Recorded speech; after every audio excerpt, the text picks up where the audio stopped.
Alderney Avelino, candidato do DEM à Prefeitura de Manaus, disputa o cargo de prefeito pela primeira vez e está aqui para conceder entrevista na segunda rodada de entrevista da Rede Diário de Comunicação.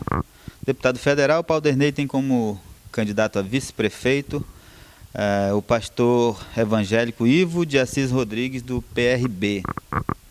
Candidato, o senhor foi à Justiça questionar o resultado da pesquisa do Ibope.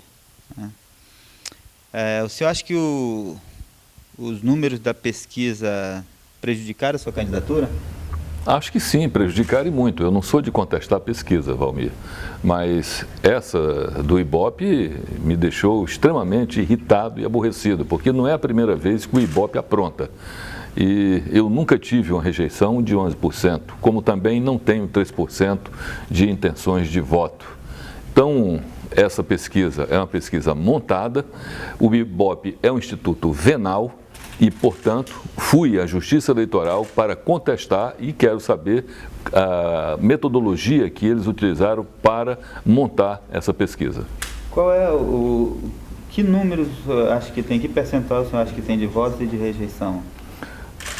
Eu, o Serafim, o Henrique e o Sabino, estamos praticamente com o mesmo percentual de votos, em torno de 10% dos votos. Só que o Sabino tem menos votos do que isso.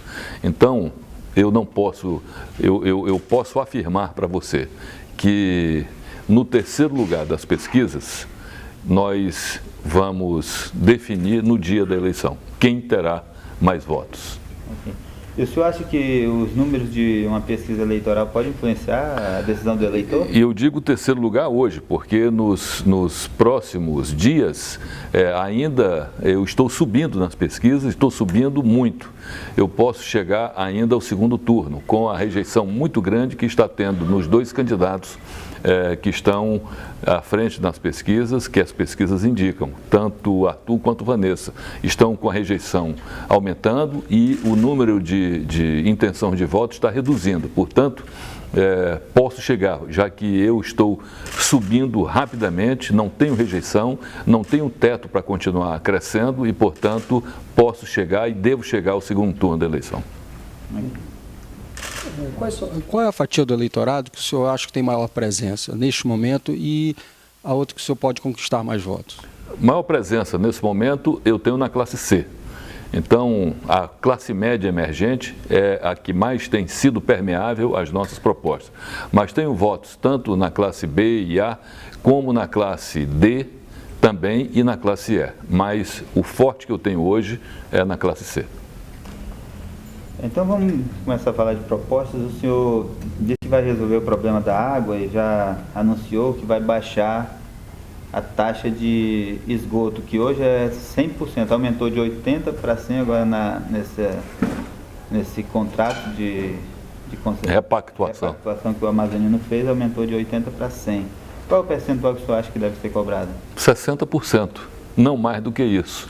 E tem que haver o tratamento dos efluentes, tem que haver a coleta na residência e o tratamento dos efluentes.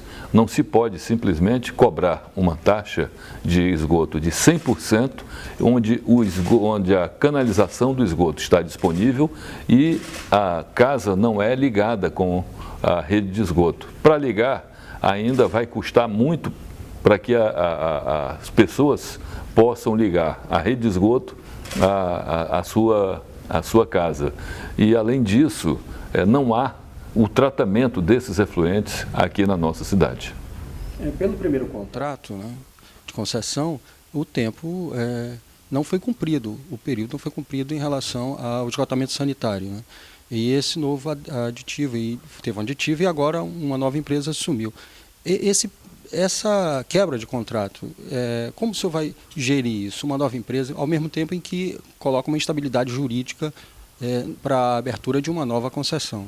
Em primeiro lugar, a primeira licitação para a privatização da Cosama foi no ano de 2000, onde a água de Manaus foi privatizada. e a partir daí são mais dos mesmos. As empresas só mudam de nome, mas os sócios são os mesmos. Entrou agora construtoras e tal, mas as empresas continuam as mesmas desde o início. Então houve a privatização no ano de 2000 e não houve o cumprimento das metas, como você diz. Não houve investimentos para que a água chegasse a todos os lugares de Manaus, a todas as casas, a todas as residências nas zonas da cidade. Em 2007, o Serafim repactuou esta concessão de água, jogando para mais 30 anos. E as metas continuaram sem ser atingidas, os investimentos não foram realizados. No ano de 2000, mesmo sem essas metas serem atingidas, tanto para a coleta de esgoto, tratamento de esgoto, como também para a distribuição de água, a Prefeitura de Manaus, na atual administração, fez uma nova repactuação e ampliou o prazo até 2045 para a exploração de água e a privatização da água de Manaus e agora também o esgoto. O que nós temos aqui na nossa cidade, em termos de captação e tratamento de água, daria para abastecer 1,5 vezes Manaus. Ocorre que há água suficiente, algo como 7.300, 7.400 metros cúbicos de águas, ou 7,4 metros cúbicos de águas por segundo. E, no entanto, nós temos tratamento, nós temos adução, nós temos armazenação, mas não temos distribuição. Está sucateada a distribuição, não tem pressão na rede, há muito desperdício, né? E por isso é que falta água até hoje em Manaus. E isso tem que ser dado um jeito. Como é que vai ser resolvido isso? Com uma intervenção. Já que a empresa não faz os investimentos e vai continuar sem fazer, nós vamos fazer a intervenção. E mais um detalhe, para se fazer água e esgoto, gasta-se $500 por habitante, portanto, R$1.000 por habitante. Essa empresa está dizendo que vai investir R$3 bilhões. Não é necessário. Se fizesse o gasto de R$2 bilhões ou R$1,5 bilhão, nós já resolveríamos o problema da cidade todo, de água e de esgoto. Portanto, eles estão mentindo. Nós vamos quebrar esse contrato e vamos trazer de volta a distribuição de água, a captação, o tratamento. Nós vamos trazer de volta para que a prefeitura possa fazer essa distribuição e também acoplar o PROAMA, que hoje não pode entrar em funcionamento, porque, como é privatizada a água de Manaus e só a prefeitura pode dar concessão, já deu para essa empresa, o PROAMA quem fez foi o Estado, portanto o PROAMA está aí parado. Agora o senhor falou... Se voltar de novo para a Prefeitura de Manaus, aí nós podemos trazer o PROAMA e resolver o problema lá da Zona Leste e da Zona Norte da cidade. A empresa diz hoje que não precisaria, a água que ela trata é suficiente, não precisaria do PROAMA. É verdade. Então, o PROAMA foi um negócio mal projetado, porque o governo foi buscar dinheiro e que vai ser pago, né? Foi empréstimo. 360 milhões de reais, milhões. Em torno de 220 milhões de reais do governo federal e o restante do orçamento do Estado do Amazonas. E não precisaria, realmente não precisaria, como não precisa. O que o PROAMA fez? Fez canalização de água, fez a captação, tratamento, que dá 8 quilômetros de distância da captação para o tratamento, o que torna o tratamento extremamente caro, o que torna a produção de água tratada extremamente caro. Então, mais de duas vezes, o custo para se tratar essa água do que tem na Ponta do Ismael, por exemplo. Por isso é que essa empresa atual não quer assumir o PROAMA, porque é caro produzir água tratada lá. Então, o que nós vamos fazer? Tem que fazer um acordo com o governo do Estado para reduzir o custo, tirar ICMS de energia elétrica, reduzir custo de produção para resolver a distribuição na Zona Leste e na Zona Norte de Manaus. É um esclarecimento. O senhor falou em intervenção, mas o senhor não fala em quebra de contrato e fazer uma nova licitação, a possibilidade de fazer uma nova licitação nesse segmento? A ideia é trazer de volta para a responsabilidade da Prefeitura de Manaus todo o processo de produção de água e distribuição de água em Manaus. Por que isso? Veja, por que foi privatizada na época? A ideia até era boa, a intenção era boa. Ocorre que foi desvirtuado. Por quê? O Estado não tinha mais condições de fazer os investimentos necessários para a produção de água boa, água limpa na nossa cidade. Foi vendida. E aí a empresa que se comprometeu a fazer o tratamento da água e distribuir a água não cumpriu com as metas. Voltamos para a questão das metas, os investimentos não foram feitos. Por isso é que a coisa deu errado, está dando errado. Agora, estão aumentando o preço indiscriminadamente. Como é que uma família vai viver, uma família de baixa renda que vai viver com 10 metros cúbicos de água por mês? Isso é um absurdo, que é a menor tarifa, que vai a R$ 23. Se tiver esgoto, sobe para 46. Isso é um absurdo. Então, ninguém vai viver com 10 metros cúbicos de água por mês. É por isso que tem gato. É por isso que as pessoas desviam água, por isso que não deixam colocar o medidor, por isso que tiram o medidor, porque começa errado a história. Nós temos que colocar pelo menos 40 metros cúbicos como tarifa mínima, que seria a tarifa social. E aí sim, aí resolveria-se o problema de toda a cidade de Manaus. O ex-prefeito Serafim diz que fez 78 mil ligações na sua gestão. Ele não fez 78 mil ligações. Ele começou com 281 mil ligações em 2005 e terminou com 271 mil em 2008. Ocorre que aí dei 10 mil ligações a menos. O que aconteceu? 51 mil ligações saíram da taxação, aquela taxa que pagava, para a hidrometração, ou seja, o medidor de volume de água. Então, 51 mil. Não aconteceu nada diferente disso.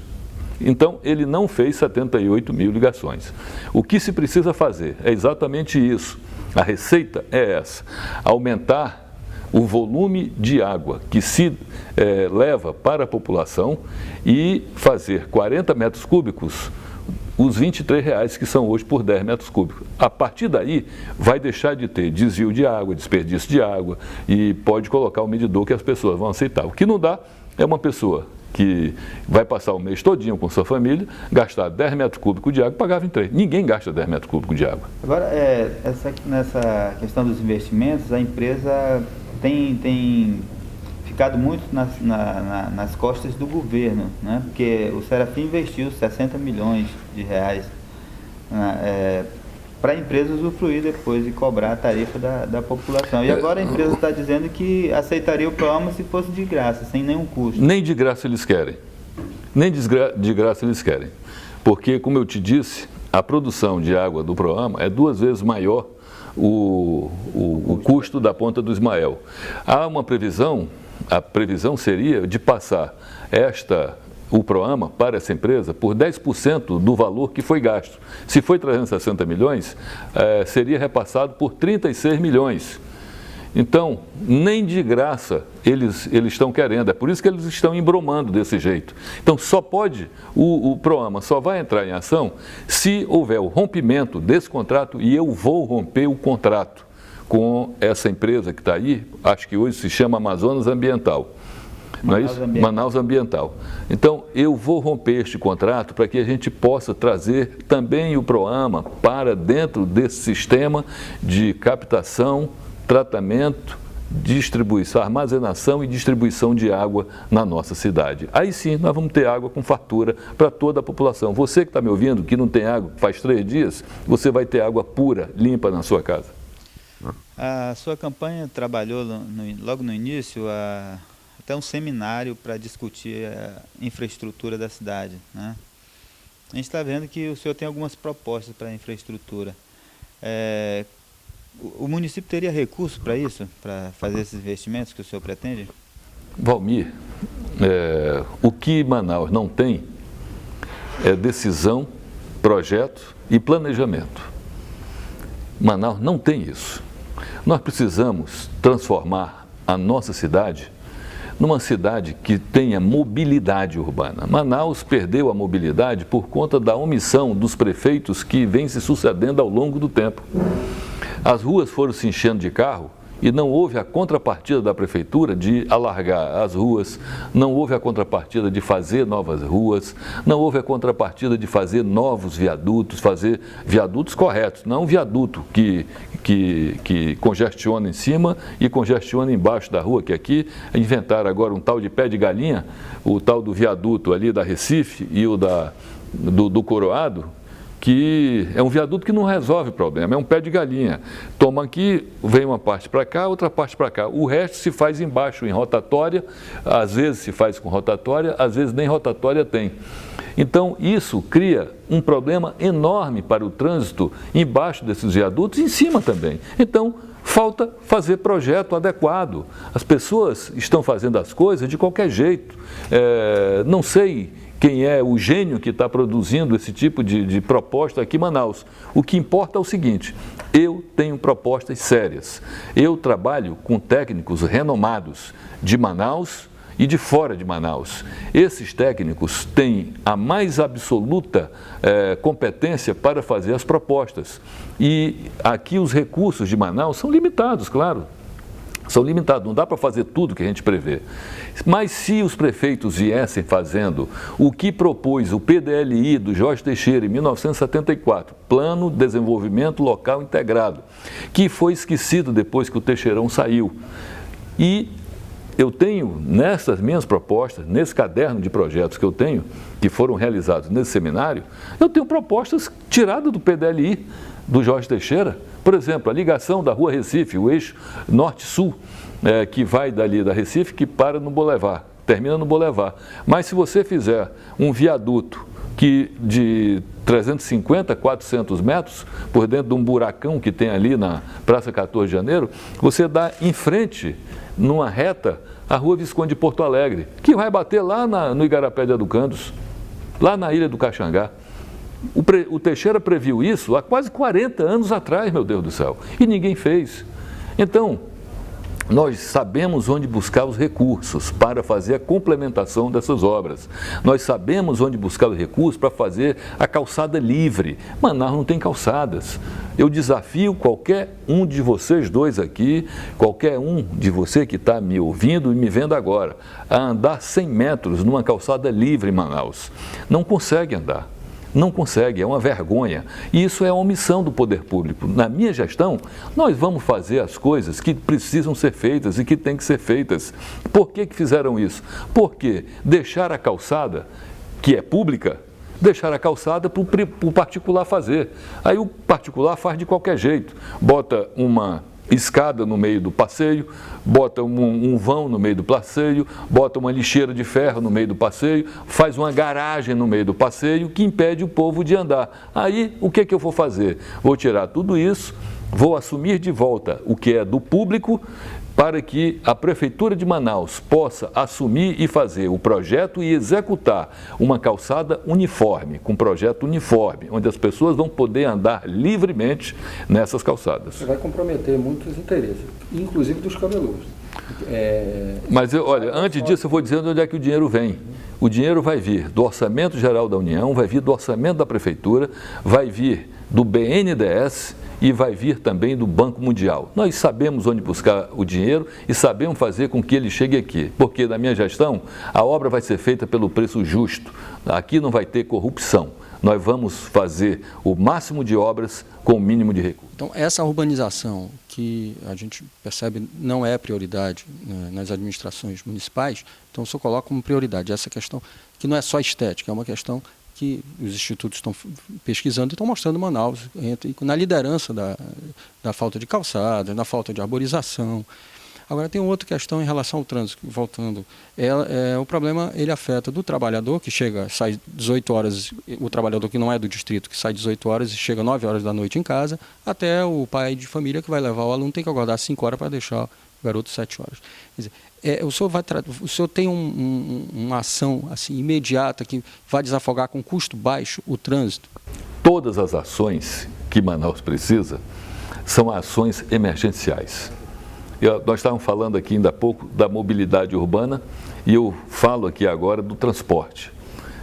A questão do transporte é um caos, é desumano, é uma vergonha, é uma pouca vergonha o que nós temos aqui. Agora, isso só pode acontecer com a pactuação do poder público com os privados que exploram a concessão do serviço público. Se não tivesse essa pactuação entre eles, com certeza nós já teríamos resolvido esse problema há mais tempo. Agora, na minha gestão, nós vamos fazer da seguinte forma. Primeiro ponto, eu quero deixar bem claro para você que está me assistindo aqui agora e para os empresários das empresas de ônibus, que hoje exploram o serviço em Manaus. Nós vamos mudar o sistema de pagamento dessas empresas. Em vez de pagar por bilhete, nós vamos fazer o pagamento por quilômetro rodado. Nós vamos colocar GPS na frota. Colocando GPS na frota, a Prefeitura de Manaus, que vai voltar a ter o controle de toda a gestão do transporte público, tirar das mãos dos tubarões que hoje são os responsáveis, inclusive pela gestão. Ou seja, eles são os donos do negócio do transporte público. A Prefeitura fica apenas observando e sei lá mais o quê. Nós vamos mudar esse sistema. A Prefeitura passará a ter o controle. Nós vamos fazer a gestão efetivamente, pagar por quilômetro rodado. Vamos ter o controle total sobre a frota. Vamos fazer os corredores exclusivos para o BRT. Vamos fazer as pontes, os viadutos, as passagens de nível. Vamos fazer o alargamento das ruas. Vamos fazer as coisas bem feitas. E esse sistema vai ser o que é feito hoje em Curitiba. Vamos fazer os sistemas troncais, que são os de longo percurso, e os alimentadores, que são os interbairros. Vamos cuidar dos terminais, que hoje estão aos pedaços. Vamos cuidar das paradas de ônibus, que hoje estão caindo, vergonha, entendeu? Eu trouxe aqui, nesse seminário que o Valmir se referiu ainda há pouco, eu trouxe o ex-prefeito, que é um grande urbanista, Cássio Taniguchi, de Curitiba, que começou a fazer a transformação de Curitiba junto com Jaime Lerner em 1974, exatamente na época em que o Teixeirão estava aqui, também fazendo as transformações que Manaus precisava. Só que Curitiba não houve retrocesso, e aqui houve. E o Cássio Taniguchi ficou decepcionado com o que viu aqui em Manaus. Uma cidade caótica, uma cidade que cresce sem ordem, uma cidade que cresce sem lei, uma cidade que cresce com a omissão dos prefeitos, de todos os prefeitos, quero voltar a dizer, de todos os prefeitos, depois que o Teixeirão saiu da Prefeitura de Manaus. Foi um caos a administração de Manaus. Infelizmente, é isso que tem acontecido. Sobre o trânsito, tudo bem, então. Tá. Sobre o trânsito, nós temos um problema do Distrito Industrial. Quer dizer, o Distrito é um dos maiores contribuintes para a economia do Amazonas, não só de Manaus, e o Distrito é um custo elevadíssimo com aquela situação. A Prefeitura não quer assumir o Distrito, a área do Distrito, né, que é dela, que é da cidade de Manaus, porque historicamente aquela área era do governo federal. E o governo federal não tem dinheiro para mandar recapear aquelas ruas e não é a atividade fim da Suframa ficar cuidando de rua. Como é que fica aquela situação que encarece o custo industrial, isso desestimula o investimento? Como proposta que o senhor tem para esse setor? É uma baderna generalizada, para dizer o mínimo. Você tem razão. A Prefeitura cobra o IPTU das empresas, cobra o alvará de funcionamento e não bota nem o lixo recolhe. As empresas que têm que tirar o lixo de dentro das empresas, porque as ruas do Distrito Industrial são uma vergonha, um matagal, mato crescendo, o lixo tomando conta, as ruas esburacadas, o meio-fio caindo aos pedaços, não tem calçadas, é um absurdo, é uma vergonha. Aí o governo federal, via Suframa, que poderia assumir, porque cobra uma taxa de serviços das empresas. Essa taxa poderia estar servindo, e eu coloquei na lei que eu relatei, eu fui o relator da lei que criou essa taxa, mas eu coloquei na lei que o dinheiro dessa taxa seria utilizado aqui para promover o desenvolvimento econômico, daqui da nossa região, onde a Suframa tem abrangência, e também para ampliar e manter o Distrito Industrial de Manaus, ampliar e manter o Distrito Industrial de Manaus. Ocorre que no governo Lula, até hoje, depois do governo Lula, esse dinheiro foi contingenciado e aí a SUFRAMA lavou as mãos com a manutenção do Distrito Industrial. Só um minutinho, deixa eu concluir. Aí o governo federal lavou as mãos.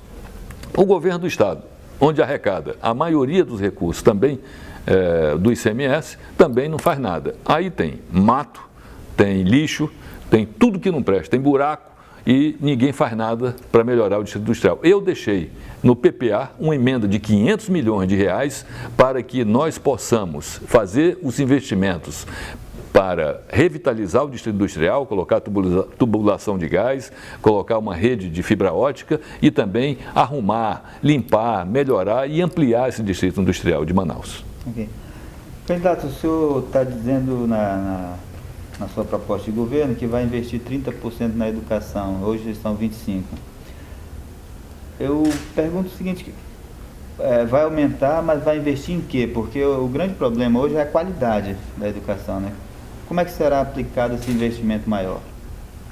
Não é só a qualidade. O dinheiro é muito mal investido hoje.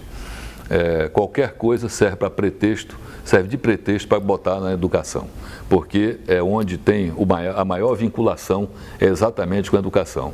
A lei orgânica do município manda que o recurso sejam definido, ou seja, de 30% para a educação. Nós vamos fazer isso. Como é que nós vamos fazer? Fazer as escolas com melhor sala de aula, fazer mais escolas, fazer escolas em tempo integral, qualificar melhor os professores, colocar ginásio de esporte, quadras cobertas em todas as escolas. Nós vamos fazer mini vilas olímpicas para a prática do esporte nas escolas, fazer, já disse, a escola em tempo integral, o maior número delas e, sobretudo, as creches. Manaus tem apenas uma creche municipal, que vai de mal a pior. Nós precisamos fazer as creches modelo, nós precisamos fazer com que essas creches, de no máximo 250 alunos, possam ser feitas. Eu estou dizendo que eu vou fazer 10 por ano. Fazer uma creche dessa não é tão difícil. O problema é o custo dessa creche, que vai de 1.700.000 a 2 milhões de reais por mês. Então, eu vou trazer também a parceria da iniciativa privada para que nós possamos fazer a manutenção dessas creches. Com isso, nós vamos botar 10 mil alunos, com 40 creches, 10 mil alunos na sala de aula. Tem 55 aí aprovadas pelo governo federal. 5 foi feito o canteiro de obra, bonitinho, está paralisado. Não estão construindo as creches, porque o dinheiro que era para vir de Brasília não veio, portanto estão paradas, não tem creche em construção também. Em relação aos concursos, eu acho que a máquina administrativa ela está preparada, ela tem qualificação, ela está inchada, ou o senhor precisa de mais gente, ou seja, realizar mais concursos, e quais áreas prioritárias o senhor elencaria? Isso nós vamos fazer uma avaliação quando chegarmos à Prefeitura de Manaus. Eu não posso avaliar aquilo que eu não conheço. Então nós vamos sim fazer uma avaliação extremamente profissional. Vamos cuidar da eficiência da administração pública. Nós vamos fazer com que, desde o mais humilde servidor, ele também se sinta prestigiado. Agora, tem um problema lá dentro, que são os RDAs, que são aquelas pessoas que são contratadas e que vão ficando ao longo do tempo e que não fizeram concurso público. Esse é um problema, tem mais de 6 mil trabalhadores, servidores públicos nessa situação. Isso precisa ser resolvido. Como é que se resolve isso? Com concurso público. Agora, os vereadores tentaram fazer uma lei aí para efetivá-los. É inconstitucional, não pode ser feito isso. Eu já estou aqui dizendo para os RDAs, fiquem tranquilos, porque a maioria são pessoas humildes da Secretaria Municipal de Limpeza, são os garis. Tem 1.000 servidores também na área da educação, mas os garis, os servidores da área da educação, que são necessários, para você ter uma ideia, Valmir, tem servidor com mais de 20 anos já nessa situação. Então seria desumano despedir uma pessoa dessa, não vai. Estarei dando a minha palavra e estou dando segurança para vocês. Chegando na Prefeitura de Manaus, nós vamos equacionar essa situação. Vamos fazer com que a eficiência seja o principal mote da nossa administração, com os servidores bem cuidados, bem tratados e eficientes. Candidato, se o senhor não passar para o segundo turno, só apoiaria outro candidato? Não há hipótese dessa pergunta ser respondida porque eu vou para o segundo turno. Ok, então a gente encerra a nossa entrevista, mas o senhor tem 1 minuto para fazer considerações que quiser. Agradeço mais uma vez aqui a você, Valmir, aos companheiros todos, a direção da Rede Diário, e dizer que eu estou muito feliz. Essa entrevista vai para o ar dia 2 ou 3? Segunda-feira. Segunda-feira.